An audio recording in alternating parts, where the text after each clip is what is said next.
आणि सर्वच कॅन्टीनचा स्टाफ आणि इथे बहुसंख्येनं उपस्थित कार्यरत तथा सेवानिवृत्त पोलीस अधिकारी व अंमलदार, आपल्याला माहिती आहे की सबसिडरी कॅन्टीन हा आपल्या प्रत्येकाच्या तसं पाहिलं तर दैनंदिन गरजेच्या वस्तूंचं आपल्याला त्या ठिकाणी सवलतीच्या दरात खरेदी करता येते हे आपण सगळेजण अनुभवतो. आपल्यापैकी बहुतांश, अगदी इव्हन माझ्यापासून तर आपल्यापर्यंत आपण सगळेजण मॅक्सिमम टाइम त्याचा वापर पण करत असतो. तर ही जी सुविधा आपल्याला केंद्र शासनानं किंवा राज्य शासनानं जी उपलब्ध करून दिलेली आहे त्याचा एकच मूलभूत उद्देश आहे तो हा की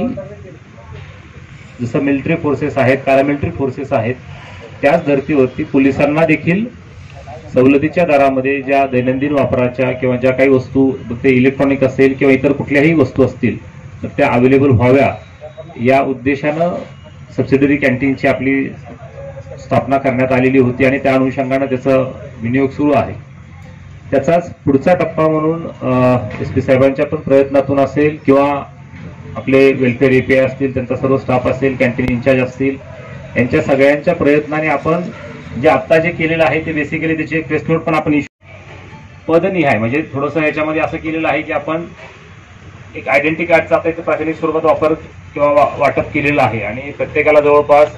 दरमहा अंमलदारांना 8,000 रुपये, ASI रँकच्या अधिकाऱ्यांना